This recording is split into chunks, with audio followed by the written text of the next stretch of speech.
సత్తారు రామును సన్మానించిన సువ్వారి. జాతీయ స్థాయి కబడ్డీ పోటీల్లో శ్రీకాకుళం జిల్లా ఆమదాలవలస నియోజకవర్గం ఆమదాలవలస మండలం అక్కులపేట గ్రామానికి చెందిన క్రీడాకారుడు జోరు కనబర్చారు. ఈ నెల 4 నుంచి 8 వరకు బీహార్లోని రాజ్గిర్ వేదికగా 7వ Khelo India youth games kabaddi championship పోటీలు జరిగాయి. ఇందులో ఆంధ్రప్రదేశ్ బాలురు కబడ్డీ జట్టు తృతీయ స్థానంలో నిలిచి కాంస్య పతకం సాధించింది.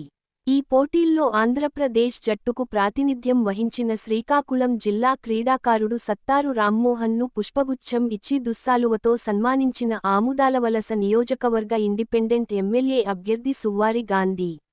రాబోయే రోజులలో బాగా కష్టపడి మరిన్ని విజయాలు సాధించి మంచి పేరు ప్రత్యేకతలు తీసుకొని రావాలని ఆశాభావం వ్యక్తం చేశారు. అలాగే ఈ కార్యక్రమంలో ఈయనతో పాటు సువ్వారి అనిల్, పేడాడ వైకుంఠరావు, సువ్వారి రాధ, కోరుకొండ సాయికుమార్, పైడి విజయ్, బగాది నేతాజీ, తవిటిరెడ్డి, సూరకిరణ్, ధర్మ రాజశేఖర్ మరియు కుటుంబ సభ్యులు పాల్గొని శుభాకాంక్షలు తెలియజేయడం జరిగింది.